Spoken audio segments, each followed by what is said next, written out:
Sejak 16 Maret lalu, pemerintah menerapkan kebijakan bagi siswa untuk belajar di rumah demi memutus mata rantai penyebaran virus corona. 13 Juli mendatang akan dimulai tahun ajaran baru. Metode tatap muka antara siswa dan guru akan diterapkan di zona hijau. Sementara di zona merah dan kuning, pembelajaran jarak jauh tetap diterapkan. Bagaimana menjamin keselamatan anak-anak dari ancaman virus corona saat mereka belajar di sekolah?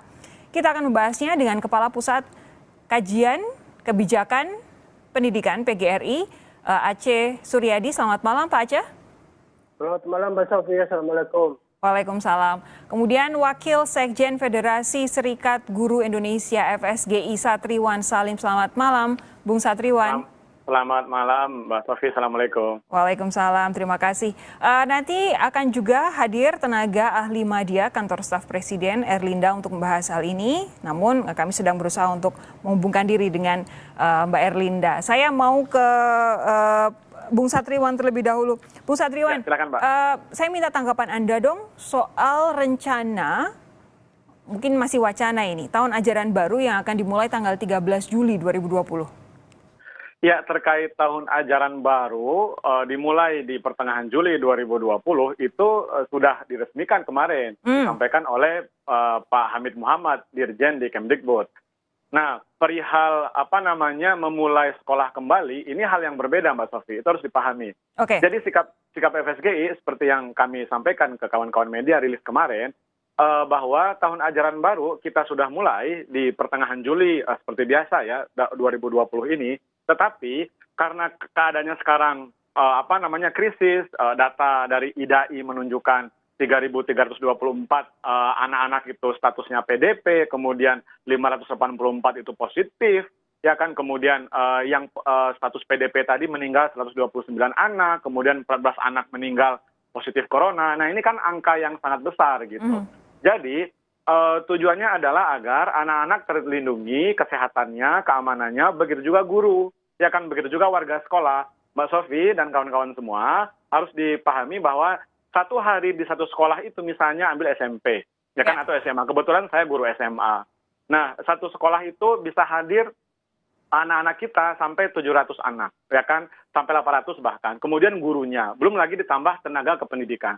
Ditambah juga orang tua, ya kan, di sekolah-sekolah tertentu orang tua mengantarkan anak. Belum lagi warga sekolah lainnya atau tamu. Ada 1.000 orang yang hadir setiap hari di sekolah itu. Bayangkan kalau satu mereka terdampak lalu mempengaruhi yang lain, bayangkan apa yang akan terjadi. Sekolah atau madrasah akan menjadi klaster terbaru kan. Okay. Nah, oleh karena itu demi keamanan, demi keselamatan anak, guru, ya kan, kemudian warga sekolah lainnya atau orang tua, maka kita mengusulkan agar PJJ-nya, pembelajaran jarak jauhnya, diperpanjang.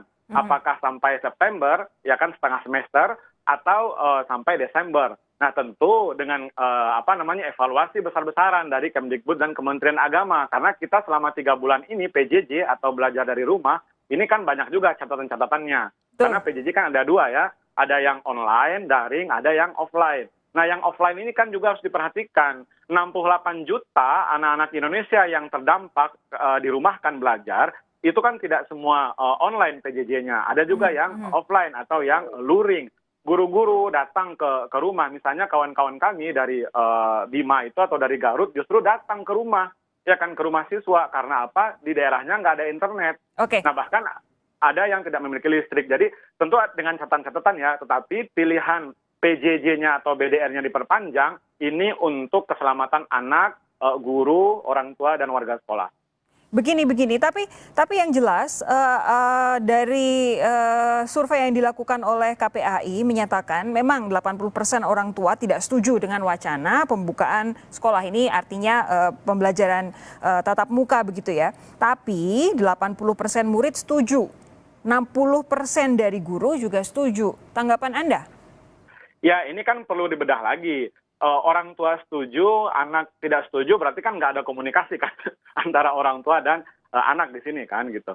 Nah, anggaplah begini, anak belum dewasa untuk menentukan karena memang kangen mungkin lebih karena faktor psikologis gitu ya. Karena sudah 3 bulan tidak bertemu gitu. Nah, kalau dari guru apa dong? Ya, kenapa 60% sekiranya setuju dengan pembukaan sekolah? Ya kami juga rindu gitu kan dengan bertemu dengan anak-anak, tetapi melihat fenomena atau fakta tadi, Finlandia, Korea Selatan baru dibuka, tutup lagi kan sekolah, mau seperti itu. Kemudian Perancis juga seperti itu. Kemudian ya Korea Selatan, kemudian Inggris juga seperti itu. Apa jangan-jangan karena memang pembelajaran jarak jauh itu di Indonesia di berbagai wilayah cukup sulit untuk dilakukan, banyak tantangannya sehingga guru ingin tatap muka saja? Tepat sekali Mbak, kami merasakan kan, biasanya kita sekolah itu normal, belajar di depan kelas dan seterusnya, mengajar di sekolah, kita main sama anak, sekarang di rumah terbatas oleh akses, ya kan, kuota dan seterusnya. Nah, makanya kami katakan tadi, PJJ diperpanjang, ini menjadi opsi terbaik dengan catatan Kemdikbud, Kemenak, sampai birokrasi pendidikan ke bawahnya, memperbaiki akses, memperbaiki layanan, memperbaiki tadi jaringan internet, termasuk memberikan pelatihan-pelatihan kepada guru.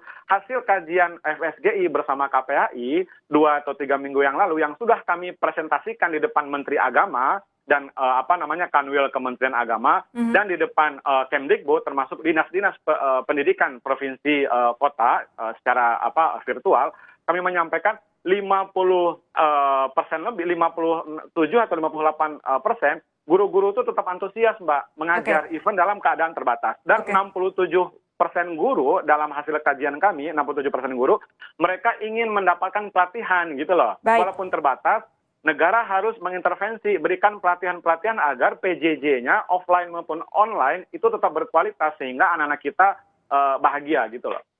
Lalu apa sikap dari PGRI soal rencana pembukaan tahun ajaran baru 13 Juli 2020 akan saya tanyakan kepada Pak Aceh sesaat lagi.